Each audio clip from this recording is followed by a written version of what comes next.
Hi everyone, I am Dr. Tamara Esvaso. Welcome again to my channel. I pray today's lesson will help and encourage you or others you may know. As we are all aware, God has a mighty plan, a divine assignment for each of us to impact lives. For some of you, maybe to speak into the hidden hurts, to raise up leaders, to serve children, to give of yourselves in terms of sharing your own experiences. Or you may be one who does not necessarily know what God's plan is for you. But one thing I'm sure is you feel that stirring within you that wherever you are now, you are certain that is nothing in comparison to what God has planned for you. And for many of us, we have these great expectations where breakthrough is going to come. But instead of the breakthroughs that we would expect, we have experienced battle after battle. For some, it is illnesses, whether to them personally or to their family members, that drain their strength. For some of us, it may have been delays that tested our patience, or struggles that shook our faith, or distractions that pulled at our hearts, and disappointments that threatened to silence our praise. You may be one who has received major prophetic words, words declaring turnaround, restoration, divine acceleration. But with those promises, the pain sometimes grew heavier, the setbacks deeper, and the enemy's whispers louder. You have tried to live faithfully. You have pursued God with all your heart. You have sought Him in prayer, fasting, and obedience.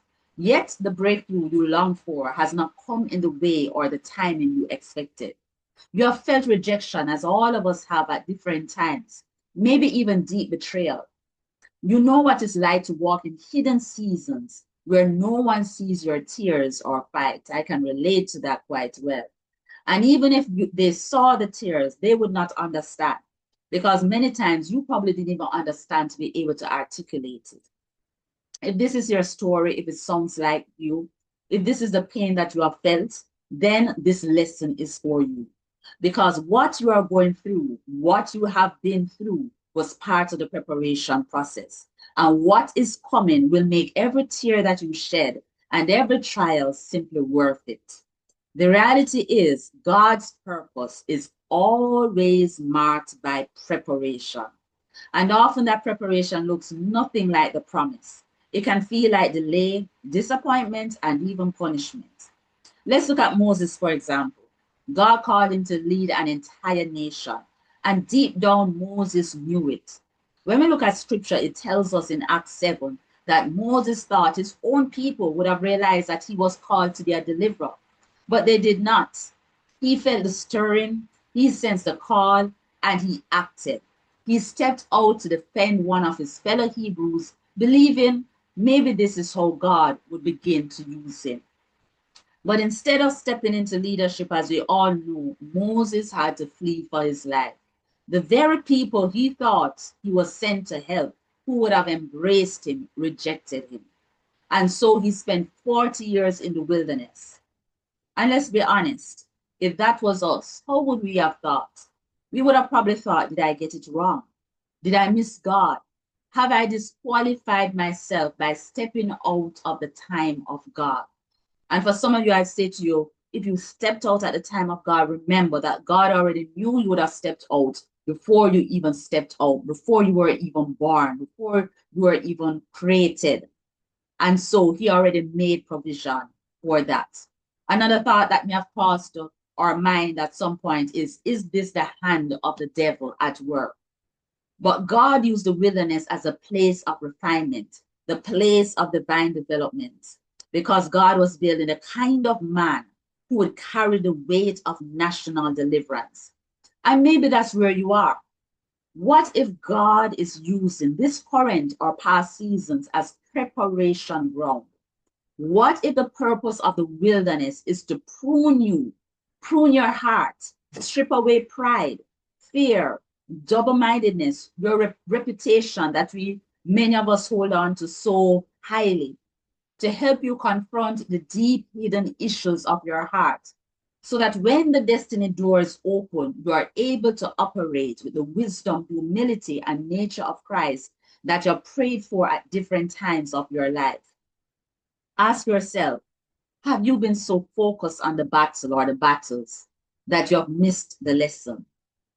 Were you so caught up in what's delayed that you honestly haven't asked God, God, what are you forming in me at this time? And if he has told you the lessons, are you ensuring that you learn them and are applying them? Let's also think about Joseph. When God gave Joseph the dream, I'm sure he was excited and he imagined that leadership would emerge in a place of honor, maybe among his family, of course, and the wider community. But instead, at 17, he was betrayed and sold into slavery by his own brothers. And it would be many years before those brothers and his father would bow before him, just as God had shown him in the dream. Again, I can only imagine the thoughts that ran through Joseph's mind when he was sold into slavery. He probably thought, did I open my mouth too soon? What was that dream really from God? Why am I being taken from stability and love and security to slavery and hardship just for sharing what God showed me? But what Joseph didn't realize in those dark moments was that he was being transported into the very land where his destiny would unfold. Egypt wasn't a mistake, it was purpose in disguise. And I repeat that Egypt wasn't a mistake, it was purpose in disguise. Some of you are in a place right now that you never really asked for. It could be a country, it could be a city you didn't choose. It could be a job that feels beneath your capacity or not in alignment with your expectations. A relationship season that looks unclear. But what if God is strategically transporting you, positioning you for purpose? What is some of the very connections you'll need to fulfill your assignment are waiting in the place that you are now in your life or have been through that tested your faith and strength? Here's what's critical. Our posture in the process matters. Our posture in the process matters. We see Joseph didn't just wait, he served. Served with excellence, as we know, in a prison. He honored those before keeping him bound. He kept his heart right when everything around him felt wrong. We never read of Joseph complaining, retaliating, or giving up.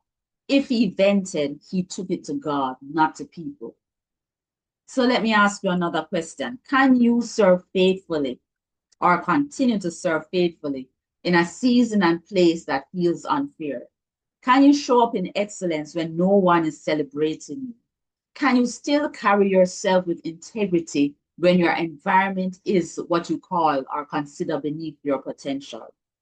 Because your response in the wilderness often determines your readiness for the palace.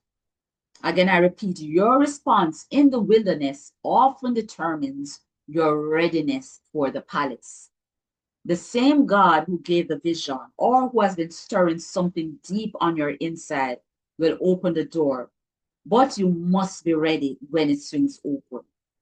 There are three kinds of pain that often mark the preparation process.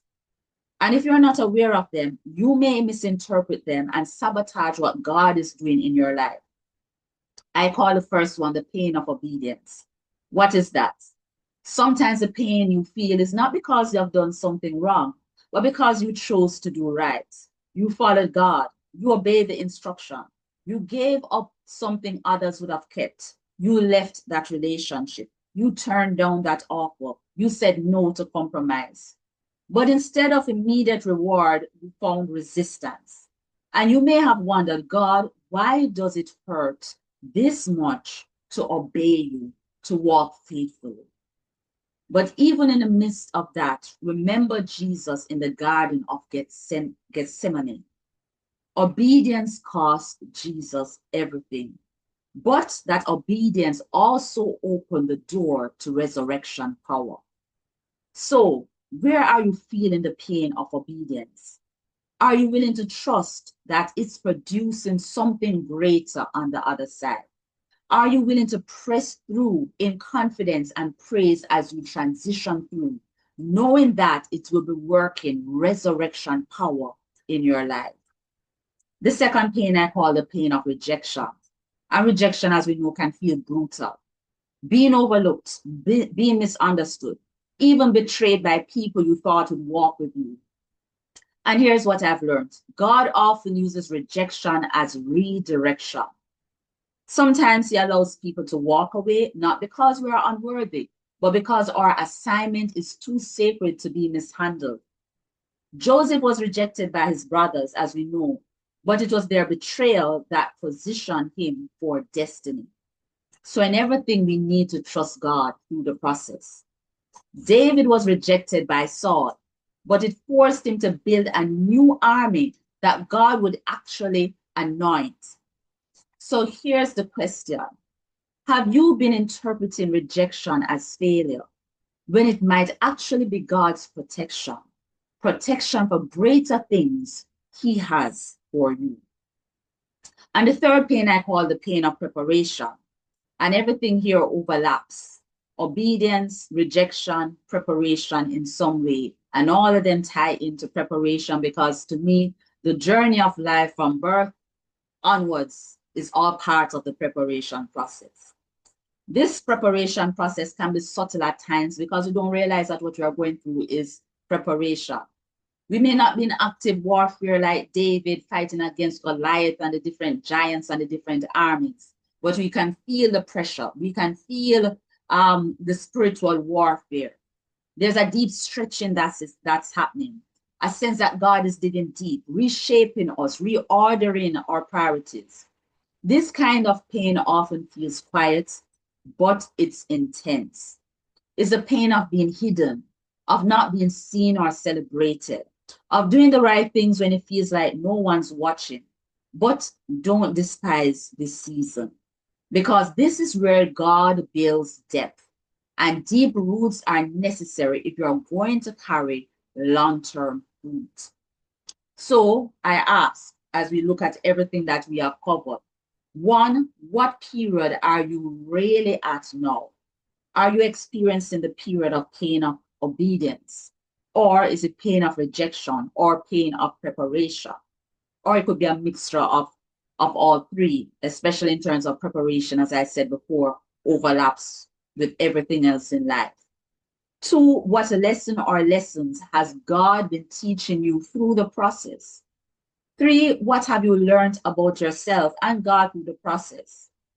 Four, are you allowing God to shape you through the process, or are you resisting it because it's uncomfortable? Are you resisting the very thing, therefore, that God intends to use to prepare you for his glory and his purpose and his calling to impact lives? Remember, God is positioning and preparing you for a weight of purpose you cannot carry without being processed. The process will not destroy you. I guarantee it will mature you, stabilize you, and launch you. So even though I declare over your life that you will not miss your moment, you will not abort your assignment, and you will not bow to discouragement. May divine clarity flood your heart, and may you rise with boldness, maturity, and prophetic insights. You are being positioned, you are being prepared, and you will walk in the fullness of what God has spoken in Jesus' mighty name. Amen. I encourage you if this word has spoken to you. Don't just leave quietly. Leave a comment below. If you have a question, feel free to ask. It has been a blessing as varying persons have commented, whether on YouTube or they have contacted me directly to indicate how they have grown, how they have learned through these messages on YouTube. Journal as well with the reflection questions and make sure to subscribe so anytime a video comes out, you will get the notification right away. Blessings upon all of you, and until next time, shalom.